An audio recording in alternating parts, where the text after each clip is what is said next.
生物学家为2只小秃鹰分别取名为卡门和米奇。回窝的小秃鹰看起来似乎对身上的发射器很不在意。在不远处，克劳斯正在向游客们讲解如何区别各种不同的猛禽。中欧有上千种猛禽，每年都迁徙到奥地利的南部。这些候鸟迎着暖流翱翔，它们借助强大的上升气流飞越阿尔卑斯山脉。在马耳他岛南部，环保主义者正在等候候鸟的到来。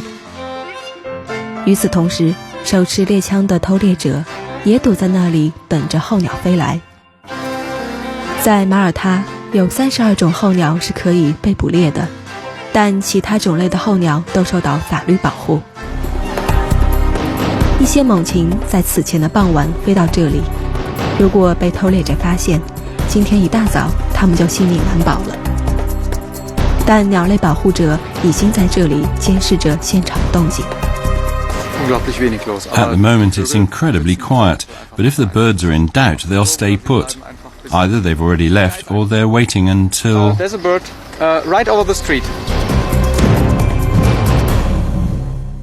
每逢春季和秋季，总有从大的老鹰小到普通的红尾鸲等400多种不同的鸟类飞越地中海，迁徙到它们避暑和过冬的地方。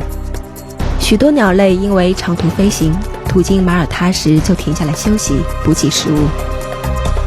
其中就有珍稀的鸟类，这些珍稀候鸟经常遭到非法捕猎，因此每到鸟类的迁徙季节，全球各地的环保主义者都纷纷来到马耳他，组织野营活动，保护鸟类。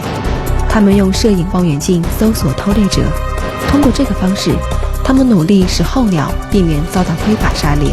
他们利用摄录器材记录射杀的场景，必要的话，他们就有足够证据起诉这些非法偷猎者。